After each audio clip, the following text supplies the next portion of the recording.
एक पीसफुल हमारा प्रदर्शन होगा, धरना होगा, जिसमें सरकार को चेताया जाएगा कि लोग कितने गुस्से में हैं, कितने खफा हैं और किस कदर लोगों के जज्बात के साथ खिलवाड़ किया जा रहा है। दूसरी स्टेट्स में है और जम्मू कश्मीर के नाम पर वोट लेने होते हैं तो वो कहते हैं जम्मू कश्मीर की समस्या को हमने ख़त्म कर दिया है, वहाँ शांति बहाल कर दी है। सुप्रीम कोर्ट के अंदर कहते हैं, आए दिन बयान देते हैं, एलजी महोदय बयान देते हैं, अमित शाह जी बयान देते हैं, मोदी जी बयान देते हैं, जब इलेक्शन की बात आती है तो वो कहते हैं अब हालात ठीक नहीं है। भारतीय जनता पार्टी के लोगों को घी में होंगी और सिर कढ़ाई में होगा, क्योंकि नुमाइंदा चुना हुआ कोई नहीं होगा और सरकार उनके हाथ में होगी। बीजेपी कहती है हम वैसे भी एलजी एडमिनिस्ट्रेशन से बड़ा दुखी हैं। देखिए, ये कहने की बातें हैं।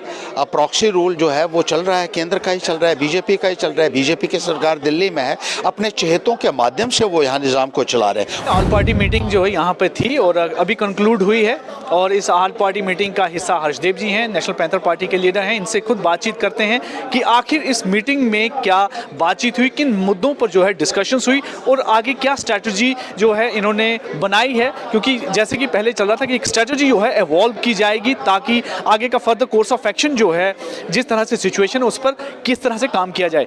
सर, अभी मीटिंग हुई, कंक्लूड हुई, क्या निकल कर आया? देखिए, बहुत सारे मुद्दों के ऊपर चर्चा हुई है, जिसमें स्टेटहुड का एक बहुत बड़ा मुद्दा है कि जम्मू कश्मीर के लोगों को स्टेटहुड से डिप्राइव कर दिया गया और जमहूरी निज़ाम से डिप्राइव कर दिया गया है और जिस तरीके से यह निज़ाम को ज़बरदस्ती चलाने की कोशिश की जा रही है, लोग बहुत गुस्से में हैं, लोग जो है मायूस हैं और एक बहुत रोष है लोगों के अंदर और लोगों की बात नहीं हो पा रही है, लोगों की कोई सुनवाई नहीं हो पा रही। जो बाहर से लोग लाए हुए हैं, बिहार से, यूपी से, उनके हवाले निज़ाम को कर दिया गया है और ऐसे लोगों को कोई जानकारी ही नहीं है रियासत के हालात की, यहाँ की समस्याओं की, यहाँ का जो लोगों के एस्पिरेशंस हैं उनको समझने में वो नाकाम है।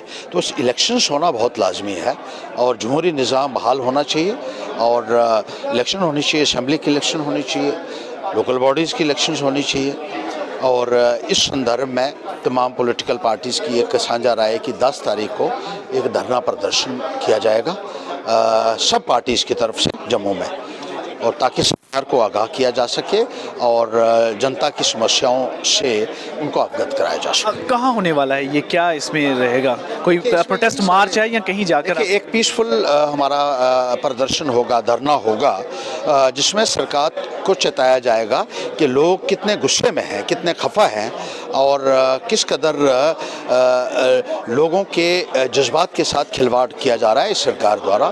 तो ये सारे मुद्दे हैं, जितने भी विकास का मुद्दा आ जाएगा उसमें बेरोज़गार नौजवानों का मुद्दा है, किसानों के हैं, मजदूरों के हैं, ट्रेडर्स के मुद्दे हैं, इन तमाम मुद्दों के ऊपर चर्चा होगी। सरकार की एक स्टेटमेंट पर कंट्राडिक्शन आती है कि जब भी कोई किसी बात बतानी हो तो कहते हैं कि यहाँ के हालात बिल्कुल सही हैं, चाहे सुप्रीम कोर्ट में हल्फनामा देना हो कि यहाँ के हालात बिल्कुल सही हैं, लेकिन जैसे ही इलेक्शंस की बारी आती है, चाहे विधानसभा के इलेक्शन की हो, अर्बन लोकल बॉडी या पंचायत की हो, तो हालात को लेकर कहीं ना कहीं एक बहाना बन जाता है। हालांकि इस पर क्लियर कभी नहीं बोलते हैं, लेकिन मामला दिया जाता है और अभी भी डिले। सवाल का जवाब खुद ही दे दिया है कि जब उनको बताना होता है दूसरी स्टेट्स में और जम्मू कश्मीर के नाम पर वोट लेने होते हैं तो वो कहते हैं जम्मू कश्मीर की समस्या को हमने ख़त्म कर दिया है, वहाँ शांति बहाल कर दी है। सुप्रीम कोर्ट के अंदर कहते हैं, आए दिन बयान देते हैं, एलजी महोदय बयान देते हैं, अमित शाह जी बयान देते हैं, मोदी जी बयान देते हैं, जब इलेक्शन की बात आती है तो वो कहते हैं अब हालात ठीक नहीं है। तो ये दोहरे मापदंड है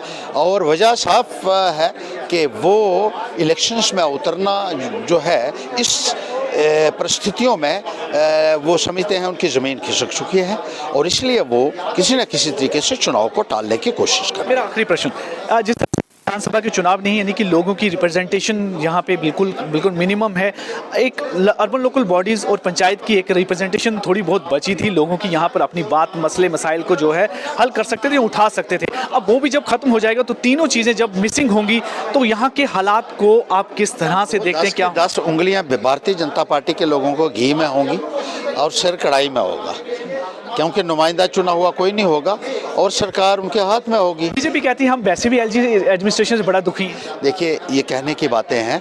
अब प्रॉक्सी रूल जो है वो चल रहा है, केंद्र का ही चल रहा है, बीजेपी का ही चल रहा है। बीजेपी की सरकार दिल्ली में है, अपने चहेतों के माध्यम से वो यहाँ निज़ाम को चला रहे हैं। उनके ही भेजे हुए ऑफिसर हैं और उन्हीं की डिक्टेशंस के ऊपर चल रहे हैं। जैसा वो आदेश दिल्ली से आता है वही आदेश बजाते हैं वो, और इसलिए वो नहीं चाहते हैं। अगर उनको सरकार चलाने का मौका बगैर इलेक्शन के मिल रहा है तो वो इलेक्शन क्यों करवाएंगे? वो तो बैकडोर से, वैसे बैकडोर से सारे काम करते हैं, तो इलेक्शन भी वो शायद इसके सार इसलिए भी लग सकते हैं कि हाल ही में एलजी साहब की एक स्टेटमेंट भी आई थी कि 80% लोग जो हैं एलजी एडमिनिस्ट्रेशन की जो काम काज है उससे बड़े खुश हैं। एलजी साहब को 80 लोगों से तो वो मिले नहीं होंगे, और 80% कितने होते हैं एलजी साहब, ये भी आपको बता दें कि 1 करोड़ 35 लाख के करीब आबादी हो चुकी है।